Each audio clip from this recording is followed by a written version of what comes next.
হাসপাতালের শয্যায় অস্বাভাবিক আচরণ করছেন এই যুবক। চিনতে পারছেন না নিজের স্ত্রী, সন্তান এবং পরিবারের কাউকে। সুস্থ ও স্বাভাবিক মানুষটির এই দশা কিভাবে হলো?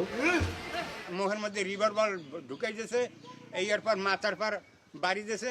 স্বজনরা জানান, গত 30 মে সন্ধ্যায় বরিশালের উজিরপুর উপজেলার মুন্ডুপাশা গ্রামের বাসিন্দা মেহেদী হাসান মিঠুর বাড়ির আঙিনায় বসে বন্ধুদের সঙ্গে মোবাইলে লুডো খেলছিল।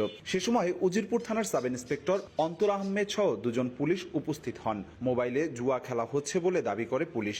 এ নিয়ে তাদের মধ্যে বাকবিতণ্ডা হয়। এর এক পর্যায়ে এসআই অন্তর তার সঙ্গে রিভলভারের বাট দিয়ে মিঠুর মাথায় একাধিক আঘাত করে। মিঠুর চিৎকারে প্রতিবেশীরা ছুটে আসলে জুয়া খেলার অপরাধে তাকে আটকের হুমকি দেন এসআই অন্তর। পরে 20,000 টাকা ঘুষ দিলে মিঠুকে ছেড়ে দেওয়া হয় বলে জানান স্বজনরা।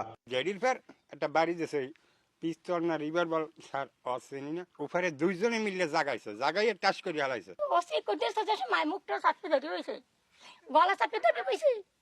এরপর রিভার বলটা মুখের ভিতরে ঢুকাই দিয়েছে, আর করতে না। তো বলছে যে এমন কোনো জায়গা নাই মাথার ভিতরে আমারে রিভলভারের বাট দিয়ে পিটে না। ওর মাথার জ্ঞান সে ছাড়াই হচ্ছে, এখন ওর জীবনের কি, ওর জীবনটা কি আছে? যন্ত্রণার ঠেলায় মানে ও অস্থির হয়ে গেছে। অসুস্থ হয়ে পড়লে বরিশাল শের-ই-বাংলা মেডিকেল কলেজ হাসপাতালে ভর্তি করা হয় মিঠুকে। বর্তমানে মানসিক রোগীর মতো আচরণ করছেন মিঠু। জবানবন্দি দিছে, 20,000 টাকা দিছে, যে এই কথা আমরা জানি পরবর্তীতে পুলিশ মিডিয়া কাউরে না বলি, এবং আমার স্বামীরে যে এত মারধর করছে এই কথা জানি না বলি। এ বিষয়ে অভিযুক্ত এসআই অন্তরের সঙ্গে একাধিকবার যোগাযোগের চেষ্টা করা হলেও তিনি ফোন ধরেননি। যদিও এসআইয়ের পক্ষেই সাফাই দিয়েছেন উজিরপুর থানার ওসি। অবশ্য অভিযোগ খতিয়ে দেখে ব্যবস্থা নেওয়ার কথা জানিয়েছেন অতিরিক্ত পুলিশ সুপার। ভুক্তভোগী মিঠু মানসিক ট্রমার ভেতরে আছেন, তাই তাকে সার্বক্ষণিক পর্যবেক্ষণের মধ্যে রাখা হয়েছে বলে জানিয়েছেন চিকিৎসক।